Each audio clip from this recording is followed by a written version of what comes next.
Officials conspiring on a project so horrible it is hard to believe it happened in our country and not that long ago. We have a story here tonight about cruelty in the name of science and about the government in effect trying to play God. But it's also about the strength and resilience of the human spirit and about a remarkable woman named Elaine Riddick. Dr. Nancy Snyderman takes us tonight to North Carolina to investigate a state of shame. The serene charm of Windfall, North Carolina, a sleepy town where the Perquimans River empties into the Albemarle Sound. But buried in the stillness of this place, it seems time has forgotten a secret shame. It was sort of a hush-hush type of thing, and the records and files were all hidden away down in the basement, locked under a key. Until this past summer, when the ugly truth about what happened here and in towns all across North Carolina could be hidden no more. If there's anyone in this room that's too embarrassed to tell your story, don't be. Tell it. It needs to be told, and you need to tell it all. There were a lot of stories that shocked those in the room that day. Stories of shame, confusion, grief. But one story, one single story, seemed to rise above the rest. I didn't want nobody looking at me because everybody knew what happened to me. That's how I felt inside. My heart bleeds every single day. I'm crushed. They cut me open like I was a hog. Elaine Riddick's story began in Windfall, among the cotton fields that rose up to meet the tiny two-bedroom house she shared with her grandmother, affectionately known as Miss Peaches. When you come back here, is it nostalgic? Is it bittersweet? Does it bring up moments of anger? All of the above. Sometimes I can come here and I am in, I can look around me and I can find beauty in the ugliness, the ugly things that happened to me. It was 1967. Elaine's mother was in prison. Her father had abandoned her, and 5 of her siblings were in an orphanage. Every adult she knew had betrayed her, with the exception of one, her grandmother. She just paid special attention to me. And she loved me. And she just gave me something that I needed. Sorry. But life was about to get worse for the poor, hungry little girl Miss Peaches tried to protect. As I was walking home, I took the long road, and the next thing I know, I was drugged and I was attacked. And you were raped? And I was raped. And my life was threatened. That if I ever told anyone that he was going to kill me. And you were 13? I was 13. That brutal rape resulted in a pregnancy. Nearly 9 months to the day of the assault, she went into labor. Got to the hospital, and they put me in a room, and that's all I remember. That's all I remember. When I woke up with bandages on my stomach. Meaning what? At that time, I didn't know what it meant. What she didn't know was that the baby boy she gave birth to that day would be her last. No one told me. I never even knew. She had been sterilized, targeted by a state board that ordered that this kind of surgery be performed on thousands of North Carolinians from 1929 all the way to 1974. 7,600 men, women, and children determined by social workers to be feeble-minded or promiscuous were sterilized, usually without their consent, and it was perfectly legal. Little boys, they would castrate them. Little girls, they would go inside them and take out their organs. State Representative Larry Womble. Why would they want to do that to a young girl? Why did they? Well, they had several reasons they thought were valid at that time. Their reasons were based on a scientific theory called eugenics, which became popular in the 1920s. Eugenicists believed that poverty, promiscuity, and alcoholism were inherited traits. It was a simple theory with a radical solution. Sterilize those the state would have to take care of and improve society's gene pool. Some of America's wealthiest citizens of the time were eugenicists. Dr. Clarence Gamble of the Procter & Gamble fortune and James Haynes of the Hosiery Company founded the Human Betterment League, which produced brochures like these, stoking fears of, quote, morons mixing with the general population. Representative, when you look back, was this a well-intentioned idea with the best science at the time that then just went awry? I don't know if that was the best intention to weed out negative things in our society. You're playing God over a whole group of people's lives, and I don't think we're supposed to play God like that. 31 states had legal eugenics programs, and by the late 1960s, tens of thousands of Americans had been sterilized. It began as a way to control welfare spending on poor white women and men. But over time, North Carolina shifted focus, targeting more women and more blacks than whites. It was a monetary, economic thing. Get them off of welfare so the state would not have to pay for their children. That's fine, but you don't do that by doing this kind of thing. Some people have even expressed to me that it borders on genocide. A third of sterilizations were ordered on girls under the age of 18, some as young as 9 years old. What in the world will this lady do with my little child? Yeah. I think he sterilized his entire caseload. The voices of social workers involved with eugenic sterilization. You're hearing them broadcast for the first time, some of them explaining the decision to sterilize in these recordings made in 1997 by Rutgers professor Johanna Schoen. What chance does another child have in this family? And I think a lot of motivation for workers probably came from that. Over a period of a year or 2 years, he got all of the women sterilized. I think that was perhaps a little excessive. In 1968, Americans were rebelling, protesting the Vietnam War, marching for civil rights. And while most states had abandoned their eugenics programs by then, the sterilization of poor Americans was still happening in North Carolina, and no one seemed to notice. So it was for Elaine Riddick that a signature on a dotted line sealed her fate.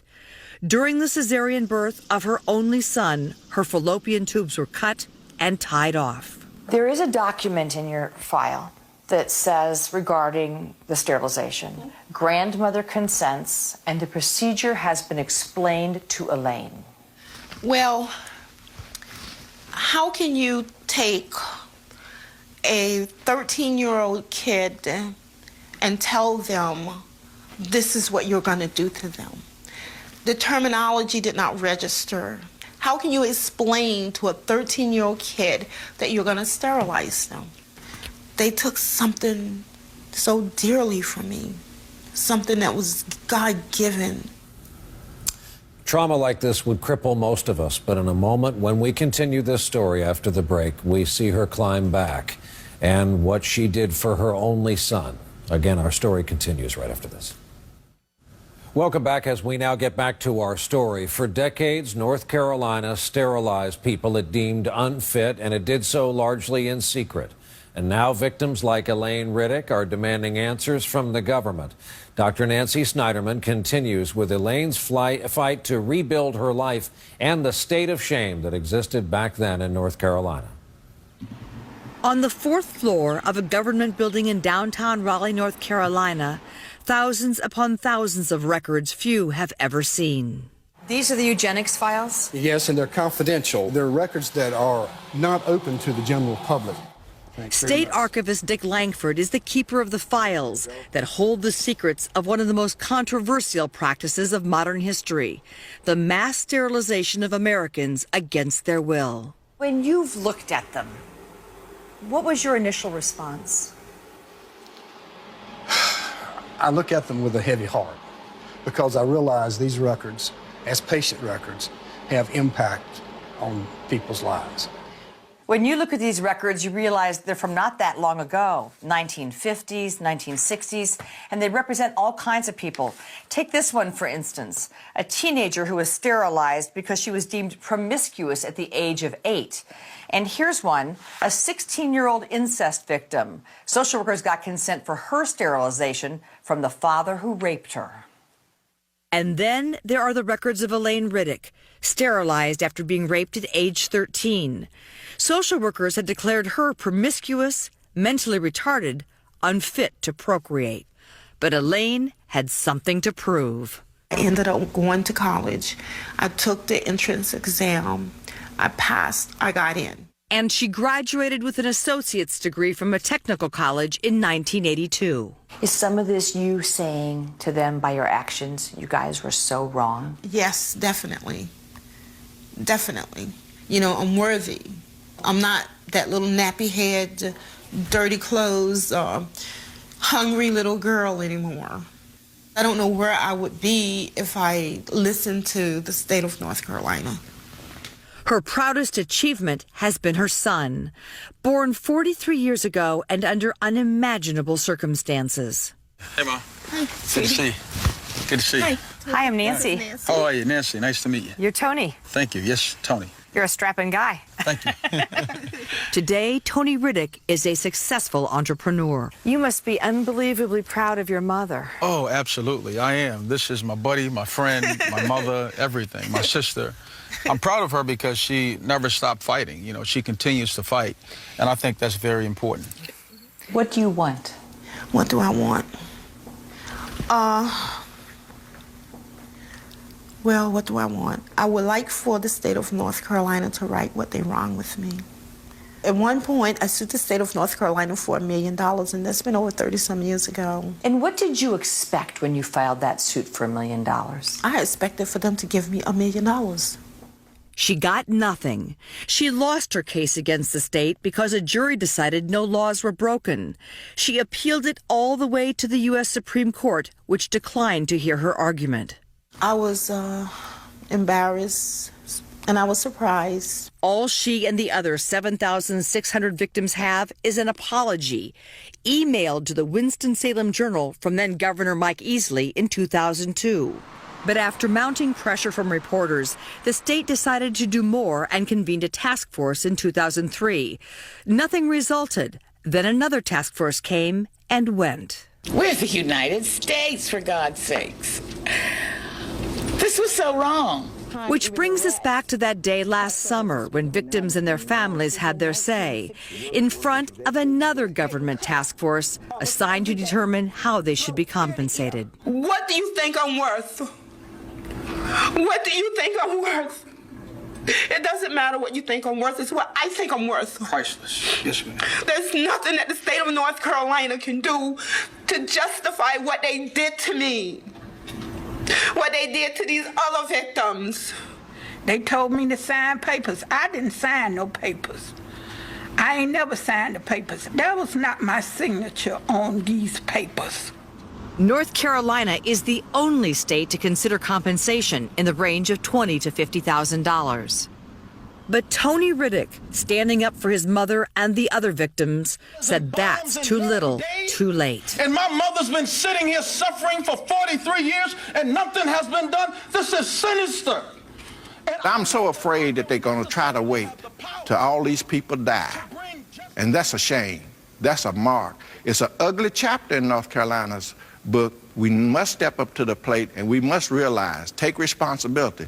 There is nobody in North Carolina who is waiting for anybody to die. Again, Bev Perdue is North Carolina's governor. To stand up and say, I want this solved on my watch. I want there to be completion. Is there a plan to help these people? Our plan is very thoughtful, I believe. We have gone through the process of having the hearings. You have to have people who self-report. I can't. Why? I mean, you have the records. Why not proactively go out and find these people? Because even if you go out and proactively find them, there are lots of people, just like in other medical cases, who don't want their data shared. They Even want if to it's know money? Nancy, from my perspective as a woman and as the governor of this state, this is not about the money. There isn't enough money in the world to pay these people for what has been done to them. As the Riddicks await the state's decision, they focus on the part of the family legacy that really matters. There's something to be said about young men who are raised by strong women. Yes, ma'am. I got my cup overfloweth. Go! Every day they appreciate life's simple gifts, finding joy in Tony Jr., who has yet to understand his grandmother's place in a terrible chapter of American history.